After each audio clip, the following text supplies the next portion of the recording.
స్థానిక తెలుగుదేశం పార్టీ కార్యాలయంలో జగ్గంపేట శాసనసభ్యులు జ్యోతుల నెహ్రూ మీడియా సమావేశంలో మాట్లాడారు. పత్రికా సోదరులకి మీడియా సోదరులకి నా ప్రత్యేక ధన్యవాదాలు. ఈరోజు ప్రత్యేకంగా ఈ మీడియా సమావేశాన్ని ఏర్పాటు చేయడానికి గల కారణం,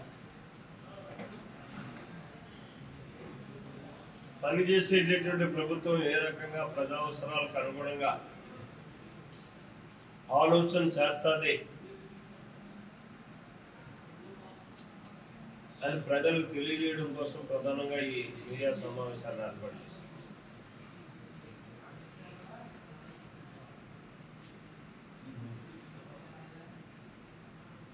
మనకి ఎన్ఆర్జీఎస్ ఉపాధి హామీ పథకం నిధులు కేంద్ర ప్రభుత్వం నుంచి రావడం మొదలుపెట్టిన దగ్గర నుంచి కూడా ఆంధ్రప్రదేశ్ ప్రభుత్వం అగ్రగామిగా దీన్ని ఉపయోగించుకోవడం జరిగింది. అన్ని ప్రభుత్వాలు కూడా ఎక్సెప్ట్ జగన్మోహన్ రెడ్డి ప్రభుత్వం తప్పించి.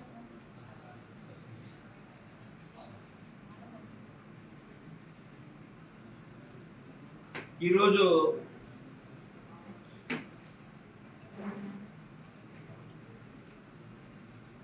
ఉదాహరణకు చూసుకుంటే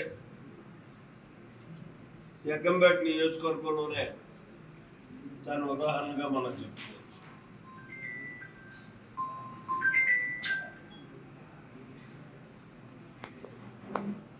గత ప్రభుత్వం యొక్క అసమర్థత కారణంగా ఎన్ఆర్జీఎస్ నిధులు ఏదైతే మెటీరియల్ కాంపోనెంట్ ఉంటుందో దాన్ని వాడుకోలేనటువంటి పరిస్థితుల్లో రాష్ట్ర వ్యాప్తంగా ఇదే పరిస్థితి జరిగింది. మన నియోజకవర్గం అయితే మరీ దారుణంగా జరిగింది. ఎందుకంటే ఉదాహరణకి ఎన్ఆర్జీఎస్ నిధులు ఏమన్నా ఉంటే బొక్కేసారేమో నాకు తెలియదు, కానీ ఎక్కడా కూడా ఎన్ఆర్జీఎస్ నిధులను ఉపయోగించి ఈ వర్క్ మెటీరియల్ కాంపోనెంట్ని ఉపయోగించి పనులు చేసినటువంటి దాఖలాలు లేవు. ఏ గ్రామంలోనే ఒక సిమెంట్ రోడ్ వేయలేదు, ఒక డ్రైన్ నిర్మాణం చేయలేదు, లేదు పొలాల్లోకి పోయేటటువంటి రోడ్లని ఒక గ్రావెల్ రోడ్డు మెటల్ రోడ్డు వేసినటువంటి సందర్భం లేదు. ఎక్కడ ఏ నిధులు ఉన్నాయో ఆ నిధులు ప్రజా అవసరాలకు అనుగుణంగా పనిచేయించాలనేటటువంటి ఆలోచన కలిగేటటువంటి ప్రజాప్రతినిధులు ఈ రాష్ట్రంలో వచ్చినటువంటి సందర్భంలో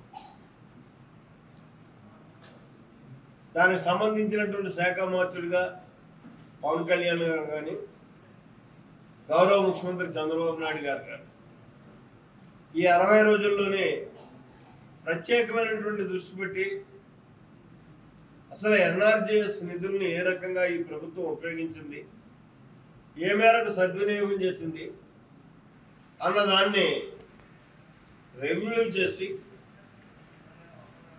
2000 కోట్ల రూపాయలు అండర్లైన్ చేసుకోవాల్సినటువంటి మెటీరియల్ కాంపోనెంట్ 2000 కోట్ల రూపాయలని గత ప్రభుత్వం ఉపయోగించుకున్నటువంటి సందర్భంలో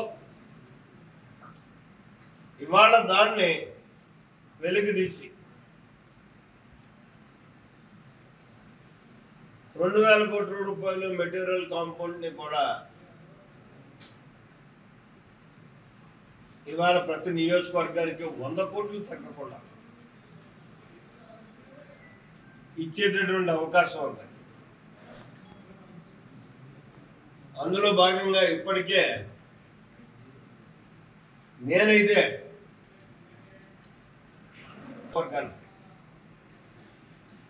ప్రథమ దశగా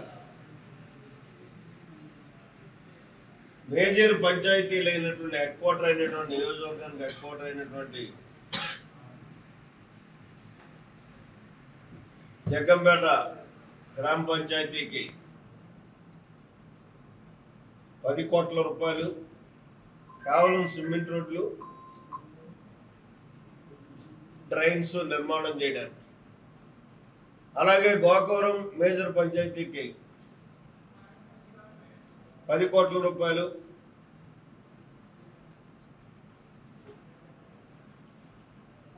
అది సిమెంట్ రోడ్లకి, డ్రైన్స్ నిర్మాణం చేయడానికి శాంక్షన్లు తేవడం జరిగింది. ఇప్పటికే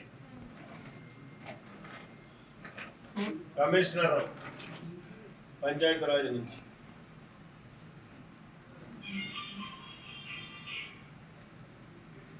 మిగిలినటువంటి నిధులకు కూడా